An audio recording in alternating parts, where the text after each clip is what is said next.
ఆడవాళ్ళకి రక్షణ ఎక్కడా లేదు. ట్రావెలింగ్ చేస్తున్నా కూడా అసలు వదలట్లేదు. అసలు నిజంగా ఇంత కిరాతకంగా ఎలా తయారవుతున్నారో అర్థం కావట్లేదు. పాపం రాజమండ్రిలో ట్రైన్ ఎక్కిన ఒక మహిళని రన్నింగ్ ట్రైన్‌లో అయితే రేప్ చేయడం జరిగింది. ఆ అమ్మాయి భయపడిపోయి అసలు చెప్పలేదనమాట.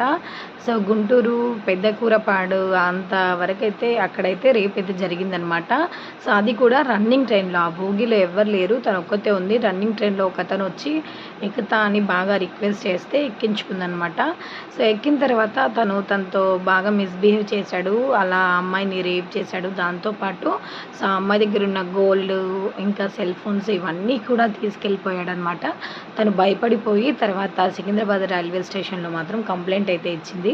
నిజంగా అసలు బస్‌లలో, ట్రైన్‌లో కూడా అంతమంది ఉన్నా ట్రైన్‌లో కూడా అసలు ఆడవాళ్ళకి సేఫ్టీ లేదంటే ఇంకెక్కడ సేఫ్టీ ఉంది చెప్పండి మీరు?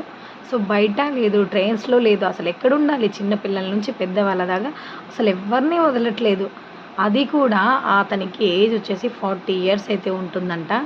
అలాంటి వాడికి అసలు ఇలాంటి పోయే కాలం ఏంటో అర్థం కావట్లేదు.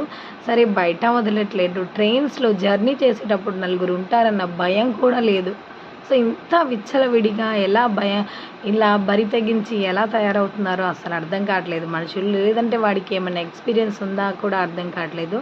అసలు మీకు దీన్ని బట్టి ఏమర్థమైంది? జర్నీలో మనం బుక్ చేసుకున్న టికెట్ అయినా కూడా ఎవరైనా వచ్చినప్పుడు కూడా మనం ఏమని అడగాలంటే, మీ టికెట్ ఉందా? మీ పక్కన వచ్చి కూర్చున్నా కూడా ఇది మీ టికెట్టా? మీరు బుక్ చేసుకున్నారా? అని అడగాలి. కంపల్సరీ అడగాలి. మాకెందుకులే అని అనుకుంటే ఇలాంటివే జరుగుతాయన్నమాట. ఎవరైతే బుక్ చేసుకుంటారో బుక్ చేసుకున్న వాళ్ళని ఎక్కనివ్వాలి. అలా కాకుండా ఎవరినైనా ఎక్కనిద్దాం, అయ్యో పాపం అంటే మనకే పాపం తగిలేలాగుంది. అందుకనేసి మనమే కాపాడుకోవాలి కాబట్టి కేర్‌ఫుల్‌గా ఉండండి. మీరు జర్నీ చేసేటప్పుడు కూడా పక్క వాళ్ళని కూడా నమ్మకండి. ఎందుకంటే ఎవరు ఎలా ఎప్పుడు తయారవుతారనేది ఎవరికీ తెలీదు కాబట్టి మనమే కేర్‌ఫుల్‌గా ఉండాలి. చూసారు కదా! ఈరోజు ట్రైన్‌లోనే అలాంటి ఇన్సిడెంట్ జరిగిందంటే ఎక్కడైనా జరగొచ్చు. అది గుంటూరు డిస్ట్రిక్ట్‌లో అయితే జరిగిందనమాట. తను రాజమండ్రి నుంచి సికింద్రాబాద్‌కి అయితే వెళ్తుందనమాట, హైదరాబాద్‌కి. ఇంకా తనైతే పెద్దకూరపాడులో దిగి పారిపోయాడంట. తను రేప్ చేసిన తర్వాత అక్కడ దిగి పారిపోయాడు. తను అసలు భయంగా చెప్పింది ఆ విషయాలన్నీ. నిజంగా ఇలాంటి ఇన్సిడెంట్స్‌ని చూస్తే చాలా భయమేస్తుంది కదా! మీరేమంటారు? కామెంట్ చేయండి. అసలు తన తప్పంటారా? అలా తనని ఎక్కించుకోవడం అనేది తన తప్పే.